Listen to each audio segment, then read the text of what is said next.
Yo, so I want to talk about Rich Dad Poor Dad. Have you read? Yeah, so it's funny.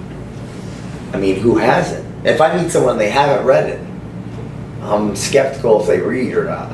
Yeah, I mean it's a pretty big. It's a good book. It's not the best book I've ever read, but Okay. Was it okay? So yeah, I'm curious. Was it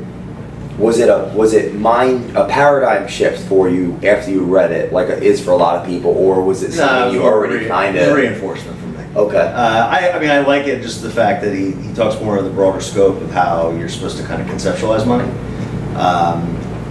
Whereas a lot of books are about money are like kind of how to, they're more linear. This is more of a kind of a philosophy of money and kind of the way to think about it. And I know I've never seen him live. I know he's got a whole, he's like a guru. It's interesting because the Rich Dad Company, it looks like it's going over some, he's older in life now. It's going through some stuff right now, actually. I don't know if you heard about that. No, I didn't. Some like bankruptcies and things like that. Now, this is the thing.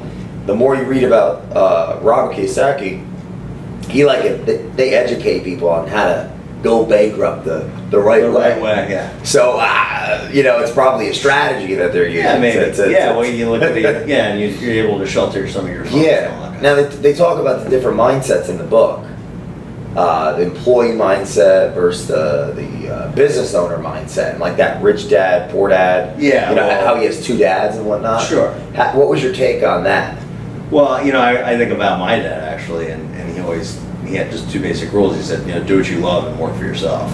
Huh. So, sounds like his best friend's dad. Definitely. Dad. My father was fairly successful. He was a poor dad for a while. Okay. Actually, he was poor until the year I was born, 1979. Was he a business owner? He was a real estate developer. So this is like the book. It is kind of like the book. So for people that don't know the book, it's Robert's father is the teacher, the superintendent of Hawaii. Yeah. And his best friend Mike's father is he's like a jack of all trades entrepreneur. Yeah. Owns a lot of businesses, grocery stores, real estate. Real estate, that kind of stuff. So, and that's really kind of the philosophy. He talks a lot about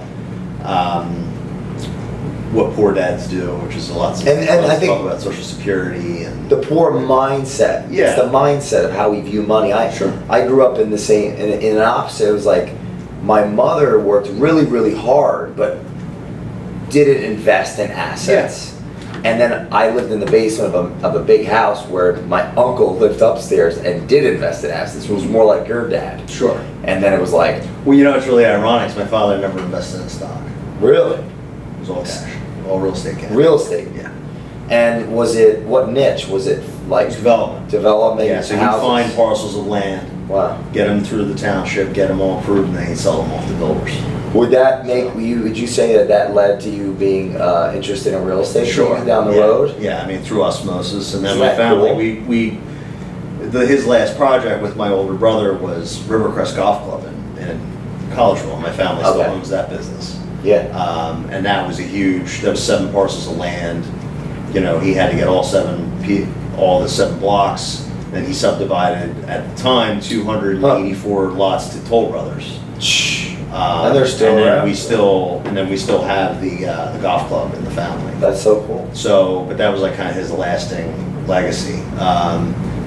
He always just said, he's like, the money isn't consistent, but he's like, when it comes in buckets, man. I could imagine developing it. Yeah, so he didn't have to do a whole lot of deals. He just had to find the right ones and put them together.